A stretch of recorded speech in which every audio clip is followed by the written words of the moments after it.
Hello viewers, today I want to talk about torque wrenches as to why it's very important to exercise your torque wrench each time before you perform a job, especially when you are doing engine and transmission work.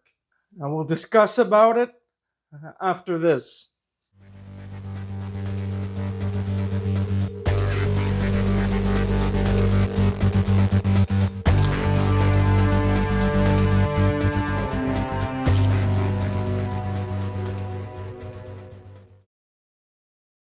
Welcome back to the Moose Mobile Auto Repair channel. And so today I just wanted to discuss specifically about the clickable type torque wrenches as to why it's imperative to exercise the torque wrench before you perform a job or task on the vehicle. Now, the reason as to why I'm talking about this is because just recently I ran into some problems in one of my previous videos when I was replacing the spark plugs. It was on a 2017 Toyota Corolla. I will post a link of the video on the screen somewhere. Now, the issue came to my concern because during that day I was doing some work and I replaced the spark plugs, and I'm inside the garage at the moment, and at the time it was roughly like minus 14 or minus 15 degrees Celsius. I live here in Canada. We are talking about roughly 5 degrees Fahrenheit for the outdoor temperature, and probably in the garage is probably slightly warmer, probably like 10 degrees Fahrenheit. So that would be a roughly minus 10. And so it came to my attention that I felt that something was wrong with this torque wrench because it was not clicking. And at the time I torqued the spark plugs on that vehicle to 15 foot-pounds, and I double checked it, and it turned out that I think it was because due to extreme temperatures. So I believe that there would be a temperature operating range for these clickable type torque wrenches, because inside the torque wrench there's a spring that's inside that maintains the spring tension. So basically when you increase the torque setting higher up on the range, it's going to increase the tension. And they usually have like a friction material or a clutch pack that's inside, and there's a ball detent that sits inside. So when you set the specified torque and it clicks, you hear the clicking sound, the ball inside will go out of the ball detent, and that's when you will hear the click when the specified torque is reached.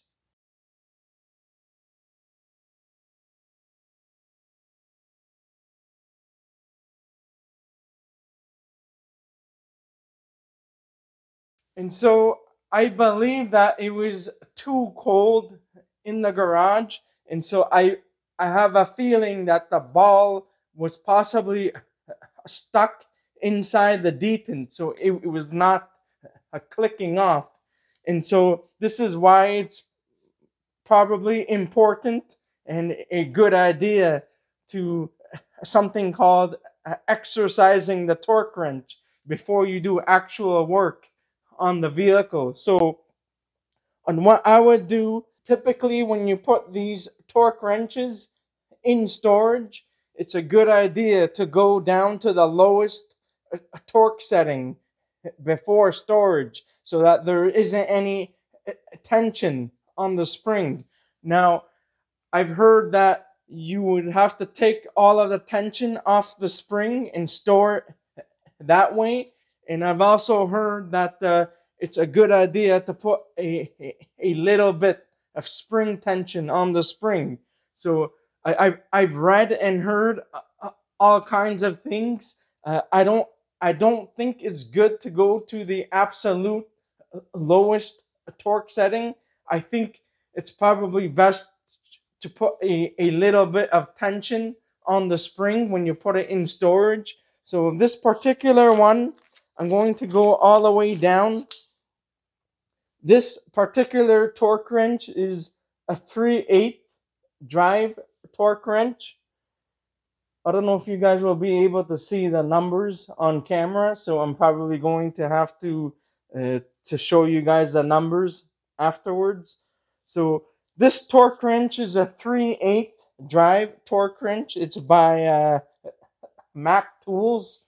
So the range goes from all the way to 0 to 80 foot-pounds. It's a 3/8 drive. Right now I have a 12 millimeter 3/8 deep socket. So I just attached it to here. And so right now it's at the lowest torque setting, which is 0. And so in order to exercise the torque wrench, I would highly recommend to go somewhere in the higher range first, like maybe like 70. The maximum is 80. You don't have to go to the maximum torque setting, but go to the higher range, say like 70 foot-pounds, and you can try to use a socket and try using it somewhere on the vehicle, like on the lug nuts, to tighten the lug nuts to 70 foot-pounds. This vehicle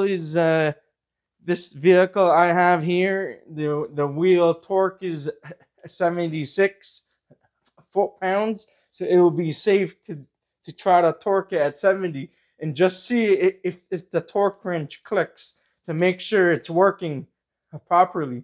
Now, it's not a definitive test for accuracy, but at least that you will know that the torque wrench is working.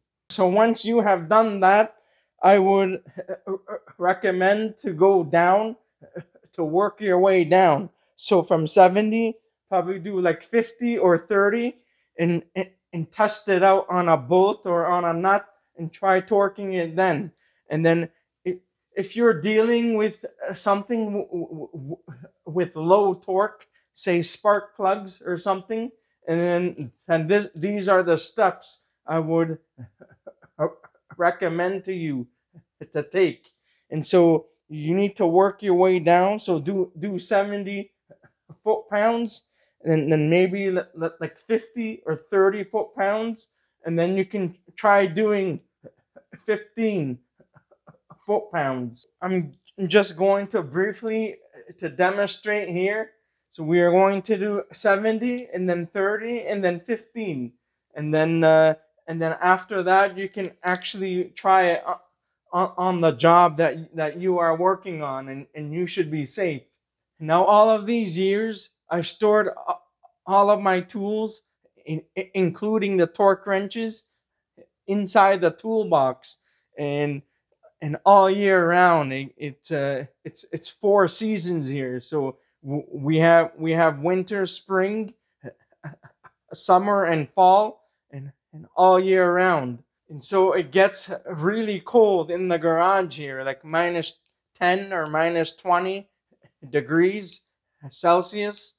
So I've never had a single problem all of these years, and my torque wrenches, they've worked accordingly, and so I never had an issue up until now. So that's the reason as to why I'm making this video. And so because this torque wrench, it was acting strange, I felt that something was off because as a mechanic or technician myself, I know on how much specified torque feels. I know the tightness of a bolt. So something like spark plugs, I know on what 15 foot-pounds feels like. And so as I was trying to tighten it up, it kept on going more and more. And then eventually it clicked off, but I remained cautious so that I don't over tighten the spark plug or break it, and having that being broken inside the cylinder head. Because if you break a spark plug inside the cylinder head, is gonna end up being a very big job, and you're gonna have a difficulty in trying to fix that. So later in this video, I'm going to be taking apart an old torque wrench that I'm not using anymore for demonstration purposes. So I'm going to be discussing about that later on. But for now, I'm going to exercise the torque wrench and just do a demonstration on that. Now, exercising your torque wrench is not entirely necessary. However, if you are in doubt, this is the precautions in the situation that I suggest that you do first before you do actual work on the vehicle. Over here, I have a 21 millimeter socket. This is a 3/8. This is very rare, so you don't normally see a 3/8 drive 21 mil socket. So I'm going to attach it to this torque wrench, and then I'm going to set it to 70 foot-pounds. So I have set the torque wrench to 70. So we're going to try that and to tighten up the lug nut on the wheel. So I'm going to set the torque to 70 on this torque wrench just for demonstration purposes.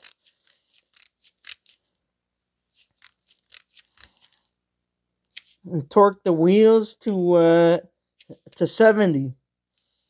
So this is a 21, and it's it just clicked off now. So now we're going to go down to 30 foot-pounds, 0 and 30 here. So now I'm just going to use the nut on the strut tower over here. So I'm going to torque that to 30. So I'm just using the fasteners that are appropriate for the specified torque. So obviously you don't want to do 70 foot-pounds on these nuts, right? So make sure you're using it on the appropriate fasteners. Too high of a torque for a specified fastener, then you may break it. So this is set at 30 now. So I know that this torque wrench is working. So it clicked at 30 for these nuts. I know these nuts are a tiny bit more, probably like 37 or something, but it's already tight. I did not have to tighten it anymore. It's already fastened to where they need to be. So now I'm going to lower the torque setting to 15. This is at 15 foot-pounds now. So I'm just going to try to tighten up the radiator support. So I'm going to do 15. This is a 12 mil.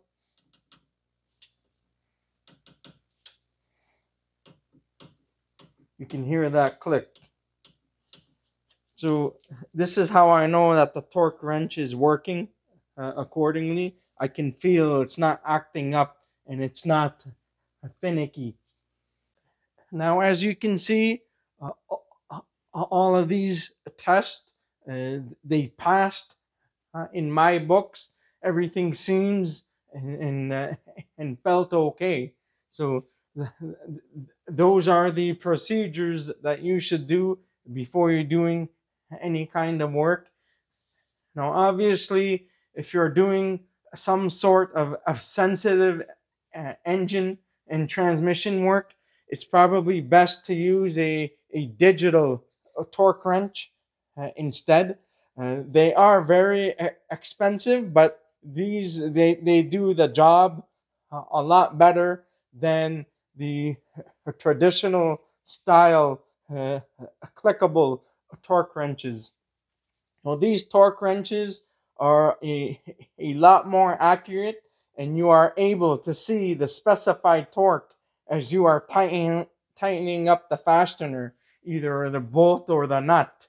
So you're able to see on the digital readout screen on what the torque is as you are tightening it up. These ones are always a lot safer to use, but it may not be practical for regular do-it-yourselfers or people who don't work on cars as much, because this is extremely expensive.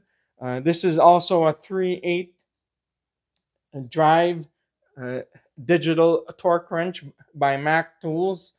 I paid roughly $800 Canadian for this one, probably like 6 months ago at the time of this video, and so the prices are going to change as time goes on. I will do a very brief demonstration on this in just a moment. So anyhow, for the clickable type torque wrenches, the reason why you need to exercise these is because that sometimes the ball detent that's inside it could get stuck, and so if it gets stuck, the torque wrench is not going to click off at the specified torque. So you really need to be careful. Now, I forgot to mention that every once in a while, probably like once a year or so, you would need to get the torque wrenches to be routinely calibrated to make sure that they are working properly. So you may need to send in the torque wrench somewhere to get the calibration checked and tested, and to make any adjustments on the torque wrench if needed. Now, I know from personal experience, I don't always see guys get their torque wrenches calibrated as often as they should be, and usually majority of the clickable type torque wrenches are within plus minus 4% accuracy. The more expensive ones like this one could possibly be plus minus 2% accuracy. So it's going to be dependent on the torque wrench, and also usually the higher the price, the better and more accurate the torque wrench is. But it's not always the case. But for more accurate things, you will most likely need the digital type. If you're doing day-to-day things like steering and suspension and brake repairs, a clickable type is more than enough. Especially if you are tightening down the wheels, the clickable types are best. Now, these digital type torque wrenches also have the degrees feature on some fasteners. you would need to tighten it to a specified torque and then to a specified degree after that. So that's also very important. So now I'm going to set the digital torque wrench to 15 foot-pounds.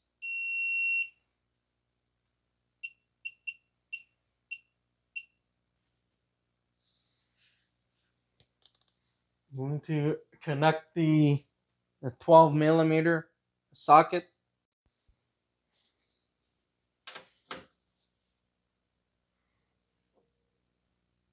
I'm going to try to tighten the fastener now.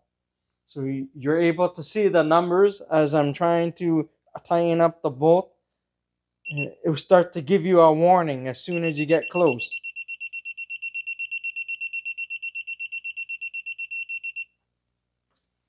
I reached to 15.2. I'm going to cancel that and clear it. Probably don't have to press this each time. I don't use this torque wrench very often because I just purchased it some time ago, so I don't do too much engine and transmission work, but I do use it from time to time. So I'm just going to give you a close up again. So as I'm trying to tighten it up, you can see the specified torque. And that's why I say that these torque wrenches are a lot safer, because you can actually see how much you're tightening up the fastener by. 15.6. You'll always get a tiny bit over the specified torque, but you just need to be careful. That's why they give you the LED warning lights when you are approaching the specified torque. So right now I'm just going to remove this. This is a half drive torque wrench. I'm just going to remove this just for experimental purposes. See what's inside here. I will need to take it apart first. So I'm going to go off camera to take this apart, and I'll bring you guys back. So I took apart the torque wrench. It came like this. You see the square piece here. This is the bottom cap. The piece that the rod piece that locks onto here. I had to take it apart off camera. So now I'm going to take all of this out. And I believe this thing is the let me see what this is. I don't know if this is the friction material, or if this is the actual ball or the square piece that moves around on the detent. You can see the surface here where this goes in. You want to take that out. I don't see anything else in here. There's a sleeve, and there's the spring, the spring mechanism inside here. So you have this that goes in between this piece, and then there's a square, a cubical piece. I think in some of the torque wrenches, you probably don't use a ball. Instead, they use like a square or a cubical piece to use that to sit on the detent. And there isn't anything else. I think that's all there is inside here. So I tried to take it apart earlier from the bottom, but that's not the way you're supposed to. There's a lock that goes in here that locks the ratchet in place. So there was a snap ring I had to take out, and that came out. I don't see anything else here.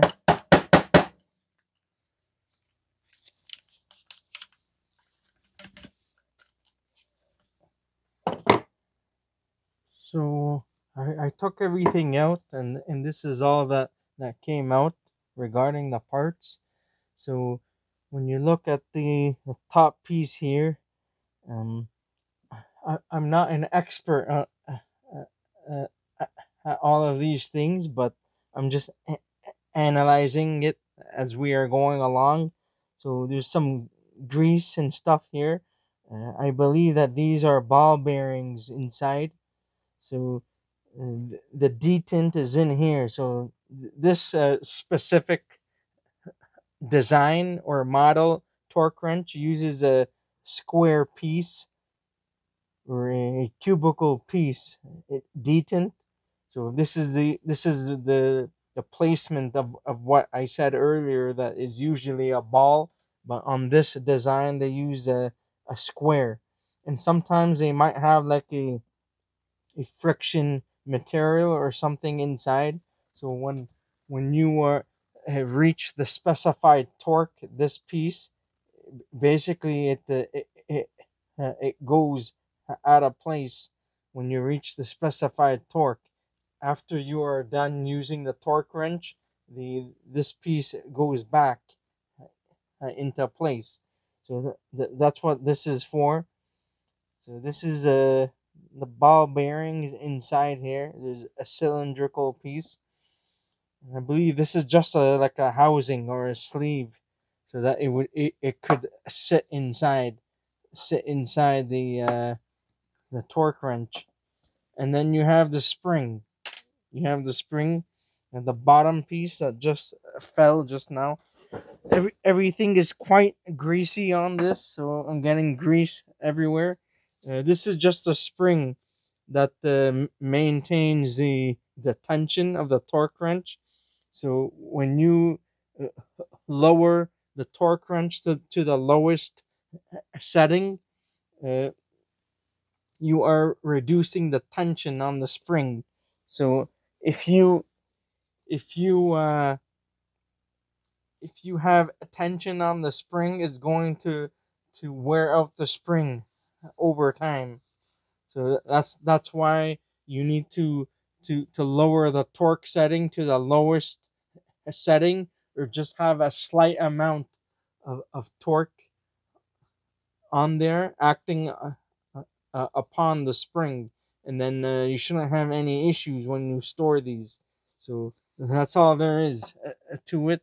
There's not too much uh, too many parts here. There's not too much to talk about. So there was a piece that fell off. It's a rubber a cushion piece that just pushes against the spring to prevent any damage to the bottom piece of the spring where it sits at the bottom of the torque wrench. The torque wrench is just the entire housing, the body and the housing of the torque wrench. So there's only very few moving parts on these things. I wasn't able to get the handle off completely. There's a handle here, but I had some trouble because they have a strange design in here. So I'm just I left it alone. So there's the handle here that adjusts the spring tension of the torque wrench. So that's all there is, and yeah, that's it. I just want to give you a close up of the detent and the cubical square piece. So that's all there is. I also forgot to mention that there's the squared detent that acts upon the torque wrench. So this should be in here, and so when you torque the fastener to a specified torque, the cube piece it moves out of place, and when that happens, that's when you will hear the click on the torque wrench. So this piece it moves out of position, and so when that happens, you will hear the click, and that's how these things work. There's the piece here. This goes on top on the ratchet, and so when you torque to the specified torque, this piece slightly goes out of position, then it's going to make a clicking noise to notify you that that you have reached the specified torque.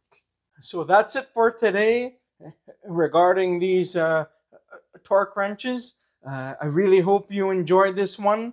And if you did, please don't forget to give it a like. And please consider subscribing to my channel if you're not already a subscriber. And I'll see you guys in the next one. Have a good day and take care.